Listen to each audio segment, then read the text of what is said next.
नमस्कार दुनिया हलचल को स्वागत करुछि मु संजय। आसंतु नजर पकाइबा वर्तमान रो मुख्य खबर उपरे। बौद्ध जिला डम्बुरगढ़ महानदी बाली घाटरू बेआईन बाली चालाण अभियोग 13 गोटी ट्रैक्टर जबत कर बाउंसुणी थाना पुलिस। बाउंसुणी राजस्व सर्कल डम्बुरगढ़ महानदी बाली घाटरू बेआईन बाली उत्तोलन और परिवहन हेउଥିବା खबर पाई स्थानीय जिलापाल एसपी अतर्कित चढ़ाऊ करथिले। गाजा उपत्यकार इस्राएल प्रचंड आक्रमण। यह आक्रमण में 40 जन पैलेस्टाइन नागरिक मृत्यु घटिया बेले 224 जन आहतों को विभिन्न डाक्तरखाना भर्ती फल इस्राएल हामसा मध्य आरंभ होता युद्ध में प्राण हर पैलेस्टाइन नागरिक संख्या 37,834 को छुईता बेले 87,000 लोक आहत होता सूचना।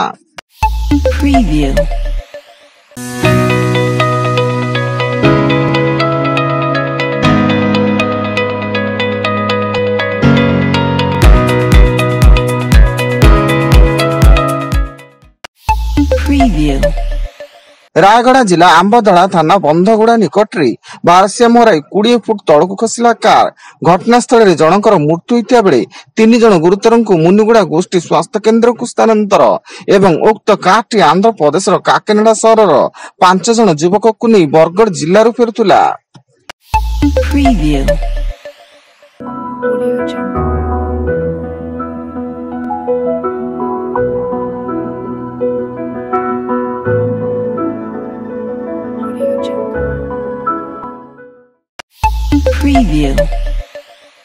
नुआपड़ा जिला सीनापाली ब्लॉक अंधारी बोरी निकटरे कार सह बाइक मुहांमुही धक्का। एथिरे बाइक रे थिबा बापा पुओ झियों मध्यरु बापा पुओं को मृत्यु घटिया बेले झियो गुरुतर होई नुआपड़ा जिला मुख्य चिकित्सालय को स्थानांतर एवं मृतक हेले सीनापाली थाना भरुआ मुंडा पंचायत चचरा भटा गाँव आत्माराम पांडी एवं तांको पुओ लिंगराज तांडी बोली सूचना।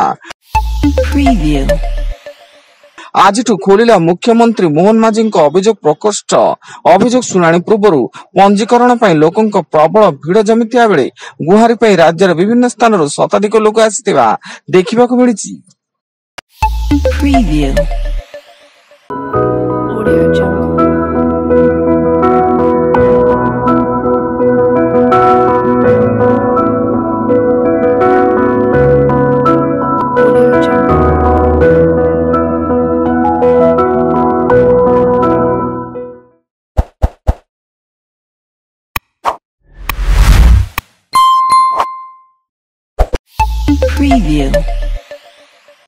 राउरकेला स्टील प्लांट रे विषाक्त गैस लीक हुई 9 जन आहत होइचंती। सेमानंक मध्यरु 8 जन आहतों को आईजीएच रे आईसीयू रे भर्ती करा जायतिया बेले सेमानेले वरिष्ठ मैनेजर 2 जन कर्मचारी और 5 जन ठिका श्रमिक थिबा सूचना।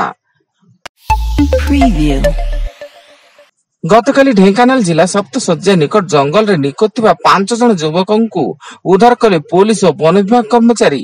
सेमाने निर्माण होइतिबा एक स्पिरिट कंपनी परिसर उद्धार होइतिया बेले सेमाने सप्तशଯ୍ୟା मंदिर दर्शन सारिबा परे सप्तशଯ୍ୟା पहाड़ को भूली जाइतिले।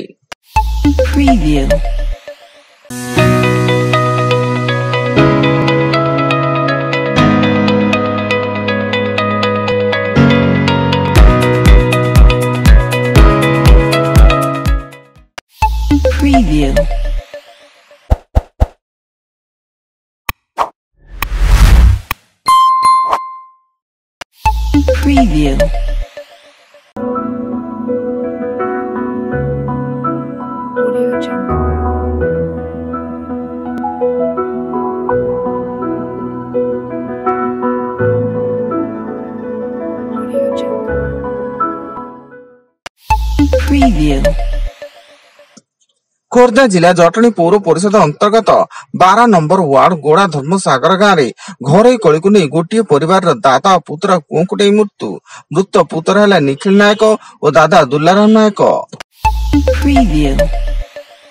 एवं मद दुर्नीति मामला रे सीबीआई द्वारा गिरफ होगा विरोध रे दिल्ली मुख्यमंत्री अरविंद केजरीवाल आज दिल्ली हाईकोर्ट द्वारस्थ होइचंती। दिल्ली मुख्यमंत्री जुलाई 12 तारिख पर्यंत नायिका हेफाजत रे जिबार 2 दिन परे से कोर्ट को निकटस्थ होइचंती। वर्तमान पाई एतिकी अधिक न्यूज अपडेट्स पाई विजिट करंतु आम वेबसाइट www.tnk.com duniahalchal.in। धन्यवाद।